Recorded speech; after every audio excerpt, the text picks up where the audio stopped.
ለማንኛውም ከዚህ በኋላ ስላሳለፍነው ነገር ላልጠይቅሽና ላላነሳብሽ ወስኛለሁ። ምን ነው ደነገጥሽ? ነው ወይስ እድሜ ልኬን እንደ ባሪያ እየለመንኩሽ የምኖር መስሎሽ ነበር? አረ እንደውም በዚህ ውሳኔ በጣም ደስተኛ ነኝ። ይህንን አልነበር የምትፈልጊው? ኤኒዌይስ ከዚህ በኋላ የአሰሪና የሰራተኛ ብቻ ይሆናል ግንኙነታችን ማለት ነው። ከቻልንበት። እሺ። ምን ማለት ነው ከቻልንበት? ጽናትና ኪራ ተለያዩ። ኪራ ጽናትን እንግዲህ አሰናብቷታል። ካሁን በኋላ ስላለፈ ህይወታችን አንቺም ማሰብ የተጠበቅብሽም፣ እኔም ደግሞ ላንናገር አንቺም ላትናገሪ። ወደፊት እንግዲህ ተለያይተን ሰራተኛና አሰሪ በሚለው አጽድቀን ከዚህ ውጭ በምንም ነገር ላንገናኝ ብሎ እንግዲህ ተሰነባብተዋል ማለት ነው። ይህንን በሚያቀርብላት ሰዓት ደግሞ ጽናት በጣም ነበር የደነገጠችው ማለት ነው። ምክንያቱም ከውስጧ ከሱ ጋር እንድትለይ አትፈልግም። ይህን ነገር ብታረግም እሷ ከሱ ጋር እንድትለይ አትፈልግም። ይህ ማለት ደግሞ ተቋረጠ፣ እሷና የሱ ግንኙነት አበቃበት ማለት ነው። እሱ እንግዲህ ብዙ ታገለ፣ ብዙ ነገር አወጣ ወረደ። እንደበደለችውና እስከዛሬ ሲበድላት የኖረውን የተበቀለችው መሆኑን የተረዳው ማለት ነው። በጣም ይከብዳል። እሱም እውነት አለው ያላወቁት። ምክንያቱም ያላወቀ ነገር አንድ ሰው ዝም ብሎ ሲሸሸን ወዶን ሲሸሸን እንደምን ይባላል? አሰላሙ አለይኩም ወራህመቱላሂ ወበረካቱ። ውድና የተከበራችሁ ውድ ቤተሰቦች እንዴት ናችሁ? ከኔ ጋር ሰላም አልሐምዱሊላህ ረቢል ዓለሚን። በያላችሁበት አላህ ሱብሃነሁ ወተዓላ ሰላማችሁን ያብዛላችሁ ያልኩ ጽዳ እንግዲህ ጽናት ተከታታይ ድራማ እንደቀጠለ ነው። እንግዲህ የጽናት ድርቅና በጣም ብሶባታል። ይህን ድርቅና ካልተዎች ወይም ደግሞ ለኪራ ዋናውን ነገር ወይም እውነተኛውን ነገር ካልተናገረች ምንም ለውጥ ነገር ይመጣ አይመስለኝም። ተመሳሳይ ነገር ነው አሁን ላይ እየሆነ ያለው ማለት ነው። ምክንያቱም ዋናው ነገር ፍቹ ያለው ጽናት ጋር ነው።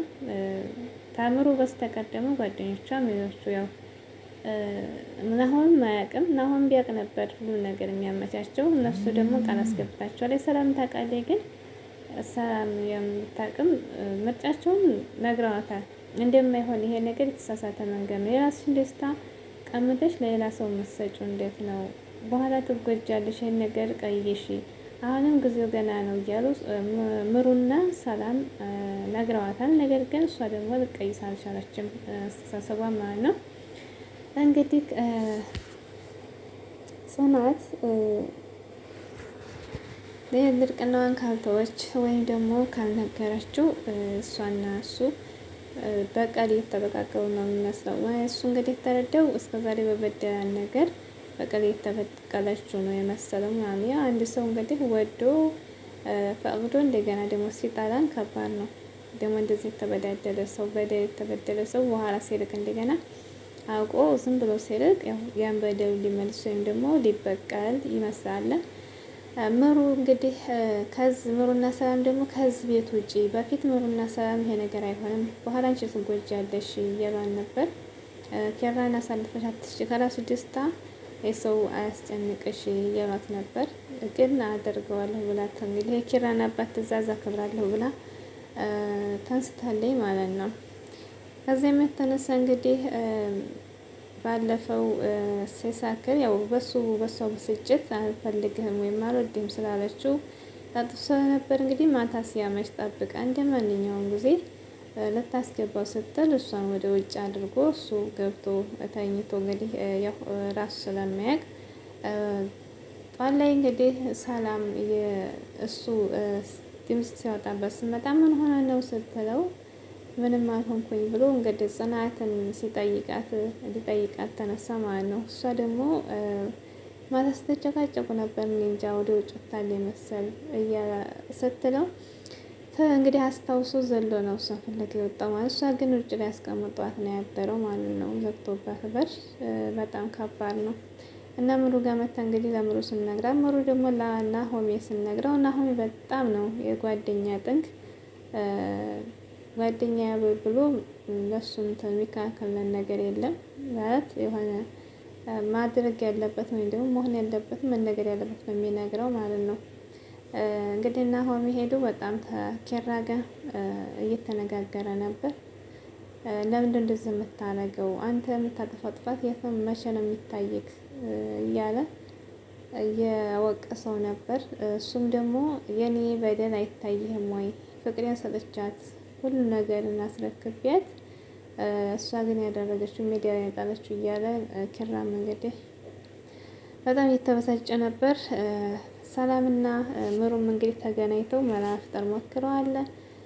ተውጣ የሚለውን ነገር ነው ማላ ያመጡት። እሷ ደግሞ ውጭ ስትባል ጽናት ደግሞ ከቤት አልወደደችም ማለት ነው።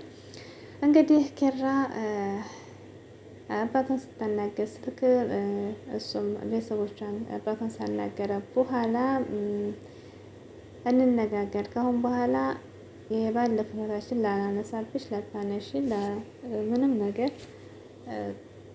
በዚህ ሁኔታ እንዋልና እንሰናባበት ብሏት ነበር ማለት ነው።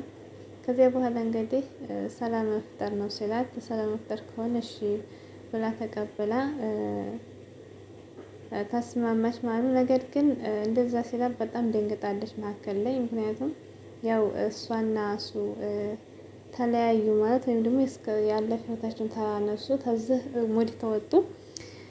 ያው እንግዲህ ኪራም የሌላ ሆነ ጽናትም እንግዲህ የሌላ ሆነች ማለት ነው። ምክንያቱም አይገናኙም ማለት ነው። እሱም የራሱን ህይወት ይኖራል፣ እሷም ደግሞ እንደዛ ሊሆንና ደንገጣች። ምክንያቱም ኪራ ማጣት አትፈልግም ጽናት ማለት ነው። ግን እዚህ መሀል ኪራ በማያውቀው ነገር በጣም ወደ እየገባ ነው፣ እየተበሳጨ ነው ማለት ምንም የሚያውቀው ነገር የለም። ያው እሱ እንግዲህ አሁን የተረዳው እሷ እንደምትበቀለው ነው የሚያስበው። እንግዲህ የሀሴትን ጓደኛ እየመጣ ሀሴትን ይበጠብጣል፣ እሷንም ይበጠብጣል። የሚያስታውቅ ልጅ ነው፣ እየበጠበጠ ነበር ማለት ነው። እየረበሻት ነበር ሀሴትንም እንዲሁም ጽናትንም ማለት ነው። በጣም እየረበሻት ነበር። እሱ ኩሽና ገብቶ እንግዲህ የሀሴት ጓደኛ እንግዲህ ጽናት ጋር እንትን ብሎ ጽናትን ሲሰማት ኪራ መጥቶ አይቶ እንግዲህ ከሱ ጋር ደግሞ እየጠረጠራት ነው ኪራ ማለት ነው። ብቻ ከባድ ነው የጽናት ነገር፣ አንዱ ሲልህ አንዱ ይመጣል። የእሷ ነገር በጣም ከባድ ነው። ከዛ ቤትም እንድወጪ ብለዋታል ጽናትን። እንግዲህ ምሩና ሰላም ታስወጧት መሰየው፣ ታላስወጧትም ደግሞ እንግዲህ ተእሱ ትንሰናበት ብሏታል። ያው ትጎዳለች፣ እሷ ናት የምትጎዳው። ኋላ የምትጎዳው ሰዓት አሁን የምትጎዳው ግን ጽናት ለምን ሀቁን አታወጭም?